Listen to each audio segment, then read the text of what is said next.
Hello, welcome back to the channel. My name's Michael, and today I'm going to be walking you through how I created my Beauxbatons coat.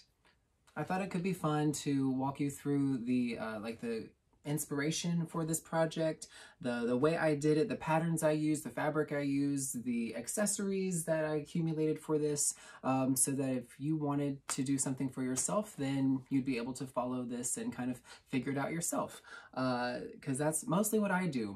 My process is pretty much, I try some stuff out and maybe it works and maybe it doesn't, maybe I get frustrated and maybe I don't, but in the end it all works out and we have a great result here. This was one of my favorite costumes, I think, from the past year so far, just because I had so much fun in it. Haley and I wanted to create something for the, it goes by a couple of different names, the uncelebration, the celebration that must not be named, a fake celebration. Basically, it's the Central Florida Slug Club who still wanted to get together at the time that Celebration of Harry Potter would have been going on if Universal and WB hadn't stopped doing that event, which I really miss a lot and I really wish they would bring it back. So we still go down there to meet up with friends at that time of year, and we wanted to do something that would be fun for the both of us. So I decided that I wanted to do a Beauxbaton cosplay, and then Haley was my Durmstrang date, and we were dates at the Yule Ball was our story. This is just a Beauxbatons cosplay. If you read the books, you would know that boys did go to Beauxbatons. Them gendering the schools in Goblet of Fire still is an enigma to me today. I mean, why did you have to gender them? Did we really, really, really need that? If you read the books, there were boys that went to Beauxbatons and there were girls that went to Durmstrang, but people kind of get stuck in the movie version of things. So that's what we wanted to bring to life, because it's something that we always have really enjoyed a lot. Have just the international magical world and representation. So just like with any other project, I always do as much like research and like reference material collection as I can before I get started. I like to have a really clear picture of what I'm doing before I start diving into a project. Otherwise, I tend to get a lot more frustrated because I'm like, well, where should this go? And that doesn't look right. And this is weird. I like to have a good vision. So this costume in particular, my initial inspiration of it came from when one time we were visiting the Wizarding World of Harry Potter in Orlando, and it was, I think it was around December, and we were down there, and the Triwizard Tournament dance that they come out and do out there, the girls, the all-female dancers, were wearing these dark blue uniforms, which I'd never seen before, or never noticed before. It was like this dark blue material. I loved especially that it had a vent in the back of the capelet. I thought that was so cool because they were twirling around and the capelet was even more flouncy than usual because it had this big vent, and I was like, oh my gosh, these are so cool. They're so different from anything I've seen before, like a winter uniform. I think that's such a cool concept.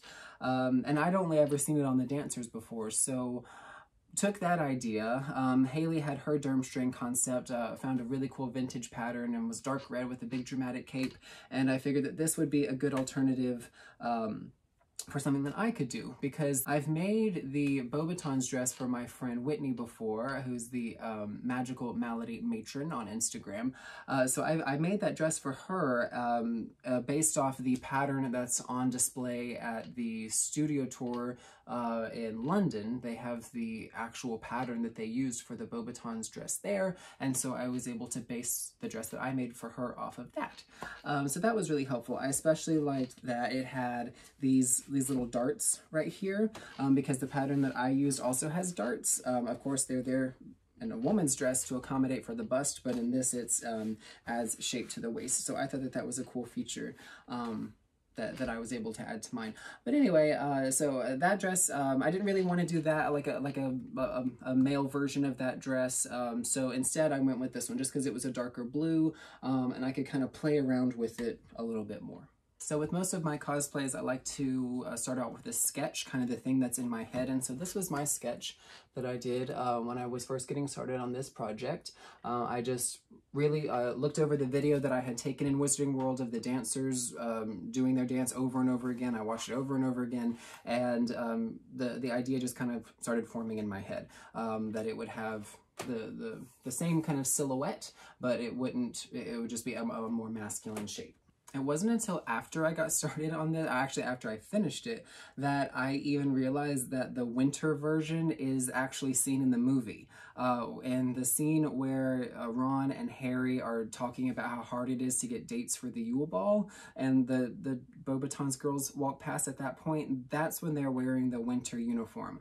I thought it was just something that was just for the parks, but it was actually something that was brought in from the movie. And for all the dozens and dozens of times I've seen Goblet of Fire, I never noticed that they were wearing that costume. They also have leather gloves on, which I think are cool. That might be something I could add to this, but it's got the vent and the dark blue fabric and everything is very winterized. So it was a cool, like, oh my gosh, there's my costume. I hadn't even realized that it was in the movie. So little details that you still miss. All right, so now let's talk about how I actually made this thing. So the pattern that I based the initial coat off of, so that would be this piece under here. We can take back the capelet. So this pattern is based off of this one. So this would be McCall's M7003. This is the pattern that I used to create this. I liked, again, like I said earlier, how it had these darts here to kind of be reminiscent of the girls' uniforms. This is also the pattern that I used for all of my newt coats. So this was actually the 4th time I've used this pattern, so I'm really familiar with it by now. One piece that I ignored completely was the lapels. So the lapels that are here, I didn't want it to open up, so what I just ignored it. Instead of, because you can still see how this could potentially open up and flare out, like the pattern, I just ignored it completely so that it would close up all the way to the throat.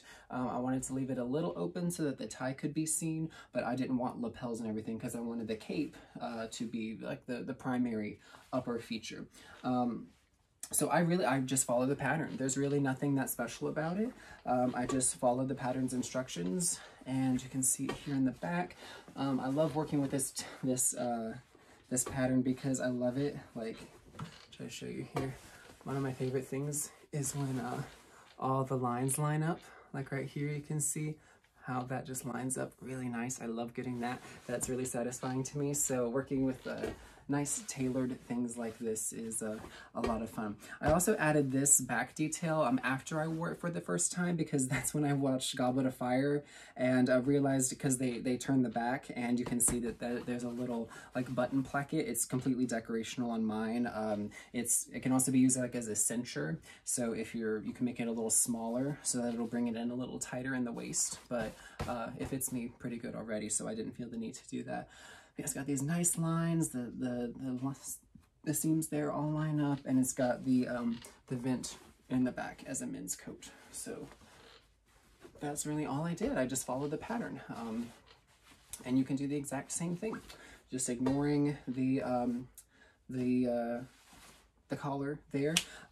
Just as a side note, when I do my newt coat with this pattern, I tape, because his doesn't have a separation here, so you can see a little closer, this divide. I wanted to leave it because in this coat, because it's reminiscent of the girls' uniforms, but on Newt's coat, I tape those pieces together because he does not have a separation. It's one solid piece that goes all the way down. So if you were to use this to make a Newt Scamander coat, that's what I would recommend doing.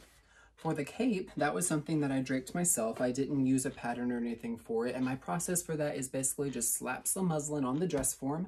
Muslin is a very, generally pretty inexpensive, just undyed, untreated fabric. And what I did was I just put a piece of muslin on the shoulder, and I started drawing shapes. I'm using a pencil. I just drew a shape the way I wanted it to look. And I like using muslin because it's actual fabric. You can use all kinds of stuff to drape patterns. You can use brown paper, you can use wrapping paper, you can use any kind of material that you can kind of put on a shape and see where all the creases are and figure all of that stuff out. But I like muslin just because it's actual fabric, and so it's gonna act like fabric. So if you were to use this as brown paper, it'd probably stick out a lot right there because it doesn't really like drape.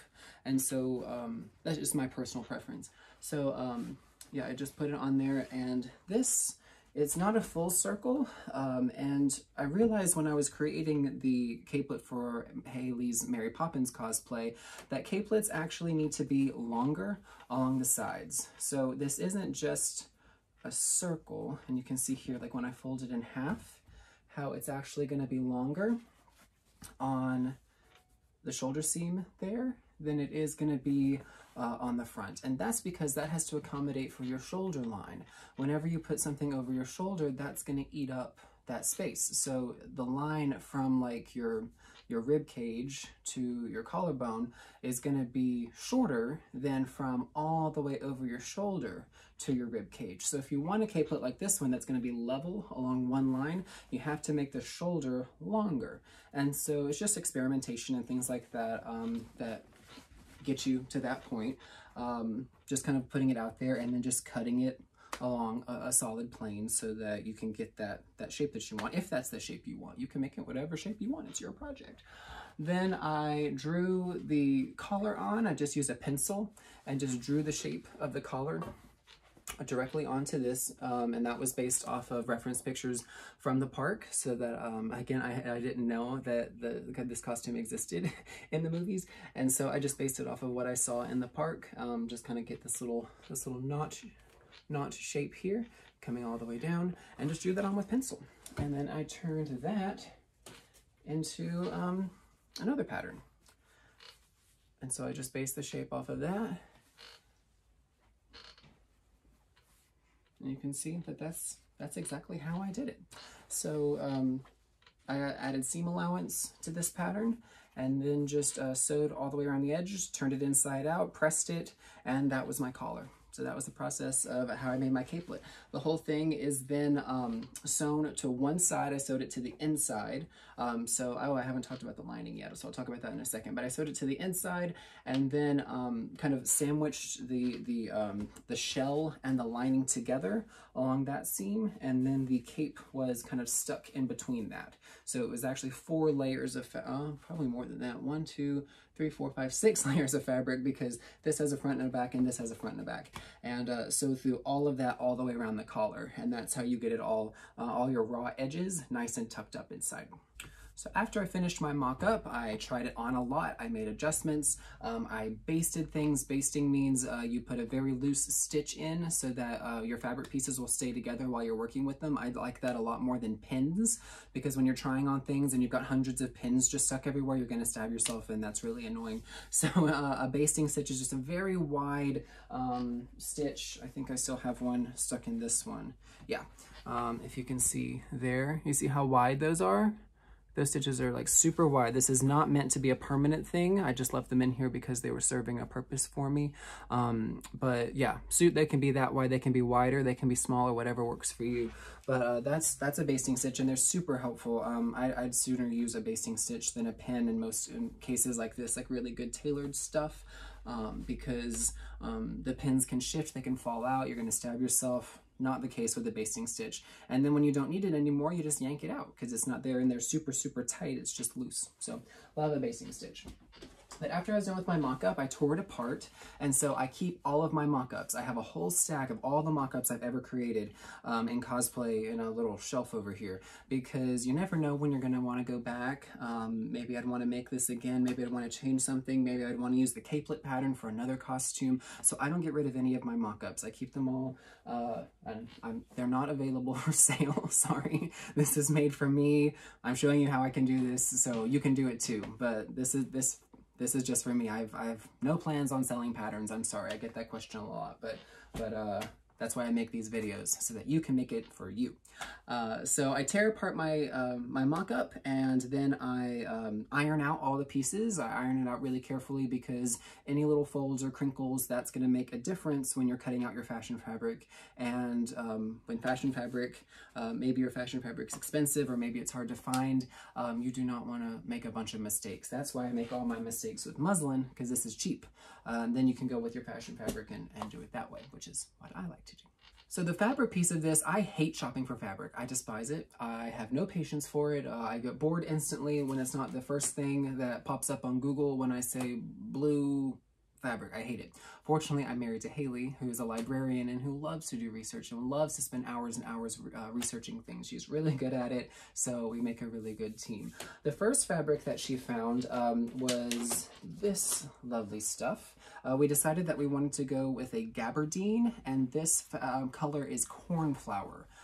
So you can see even here that these are two different colors, but that's the search term that Haley used, was cornflower blue. The Beauxbatons dress like the regular uniform, celestial blue, crepe back satin, if you wanted to make something like that. I got mine from Joann's, but it hasn't been in stock in a long time, so I don't know what's going on there.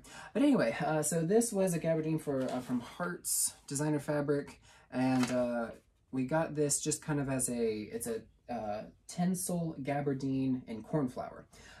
So we bought this and just to try it out, just to see what it was like, and I loved it. I loved the how soft it was. But then when we went back to order for the full cosplay, they were out of stock. So I was kind of disappointed at that, but it actually worked out better because you can see here like how soft this is, how kind of loosey-goosey it is. And so I think that the fabric we ended up using is actually a lot better. So happy mistake, or happy whatever. So we didn't end up using that, but what we did, or Haley ended up finding, was the gabardine that's here. So this much stiffer gabardine that actually worked a lot better and was much easier to use because it has like no stretch, it's not going anywhere, it's not flapping all over the place. And so this one was from Calico Lane, which is and I'll link all this down below, a shop in the UK that doesn't do international shipping, so we had to have ask our friend Hannah, who's the Wheezing Weasley on Instagram, to ship it to us. So that was a bit of a saga, but we ended up getting it. I bought 4.5 yards because I'm a chronic overbuyer and I never know how much yardage I need for everything. So I ended up actually using 3 yards to create this, and so, as well as the lining, which I'll talk about in a second. So 3 yards is what I needed actually. So don't buy 4.5. I have so much of this left over, I need to use it for something. So then the lining came from Joann's, and that was a Glitterbug satin in blue and gray. I actually ended up using the wrong side of the fabric, but there's no wrong sides, because I loved that silvery blue. It reminded me of the girls' uniforms, but it wasn't so kind of bright blue. It still looked like it belonged as part of this uniform, so that's what I used as the lining throughout the entire coat. The coat is fully lined, and with the lining, really, you're just doing, you're just making the coat twice, basically, but your seams just go in an opposite direction. And you don't have to line stuff if you don't want to. It is extra work. You're doing all of this twice. Your lining doesn't have to be, I guess, as pretty as your shell fabric does. But I just like doing it. It's just something I enjoy doing. Just having a little extra touch there. It also creates space for me to add a wand pocket. Pretty much any wizarding outfit I create is going to have a wand pocket, because, hello, wizards would definitely have wands anywhere they go. And so that's just a rectangle. It's just a long rectangle that I sew into the lining. That's usually why I add linings to things most of the time, not just to protect the seams on the inside, because if you don't do some kind of like overcast seam or something else, your seams are going to start fraying, unless you have like a no fray type of fabric, but they're going to this frayed. So you're going to have to do some kind of finishing on the seams of the inside of your garment if you don't line it, because the lining is going to protect all of that. And if it frays on the inside, like, who cares? It doesn't matter. But if you're at a con, or you're wearing this to a theme park because you're a crazy person like us and you like to sweat in the Orlando heat in a French uniform, then it's my personal preference. It's worth the time that it takes. So look up how to do an overcast stitch, buy an overcast foot. You can use a zigzag stitch. You can use, are they pinking shears? What are those called? The little zigzag scissors. I never remember what they're called. I don't own any. But those are really helpful because those will cut the fabric in a way that it doesn't fray as much. So just protect your seams. Your seams matter. And you want to take care of them so that your garment can last more than one con or more than one show. So you can wear this for years to come. To finish off the discussion about how I made the coat, the last piece, oh, I guess I didn't talk about the fabric on the collar. So 2 things actually. So the collar is just a blue, it's a blue corduroy. Wanted something that was dark blue and had texture to it. So I just happened to have some on hand. I think we got it from an embroidery or an upholstery store years ago, like something that I think we got this for as a Doctor Strange material. whenever you're doing like these long skinny points, I really struggled with getting them kind of fully all the way out there. I really had to jam like a pencil or something. Like I think I used a knitting needle to really like, because you sew them and then you turn it inside out and then you press it. So you want to make sure your points are as pointy as they can get. So I think I used like a knitting needle or something to kind of jam these all the way in. The last detail are the buttons. So these buttons are horn-shaped toggles that I got on Etsy. I used 4 of them. I think it came in a 12-pack. So I've got some extras, but I'll link those down below too. The buttons that were used on the Beauxbatons coat are extremely difficult. I don't think they're sold anywhere. They're probably custom made for the movie or something, or from the parks. They're like these really cool like geometric shapes that are kind of like claws. They're kind of reminiscent of the Durmstrang claws that they have on their uniforms also. Can't really find them anywhere. If you can find them somewhere, put it in the comments down below. But I liked the way these looked, so that's what I went with. So now let's talk about the styling and the accessories and how we did all of that. So the first accessory is going to be the hat. So this is the Beauxbatons, or it's the Fleur Delacour hat from Elope Inc. This was kindly gifted to us by Elope. It was actually gifted to Haley, but I took it for this cosplay. It's a little small for me. It fits her really well. I don't think it looked bad, but whenever I was like wearing it, you can really only see the brim, and that's because it doesn't fit. It's a little small for my head, but I really like the way it looks. It's like a kind of a plastic that has give, so it's not like a super hard shell, which would make it really uncomfortable, and it fits really well there. So you can get that from elope.com, and I'll link that below. Next are the shoes, and so Haley also found these Clark's shoes. They were all originally this dark blue color, and so this was the full color all the way around. I wanted something that kind of looked like spats or that kind of style, because the ones that the girls wear in the movie have these kind of similar trims and things with the holes, and then all the way around. So what I used to paint them was Angela's leather paint. This stuff is awesome. Angela's leather paint is so great for leather. If you try to paint on leather with just regular old craft paint, it's going to chip and flake and get all over the place. Another tip that I got for working with leather shoes before painting them is to rub them with acetone. Acetone's found in fingernail polish. You can buy pure acetone. I didn't have any at the time. I just used fingernail polish, which probably isn't as strong because it's got other stuff in there. But leather is treated with a protective layer of like weatherproofing. So if you try to paint on top of that, it's gonna reject the paint.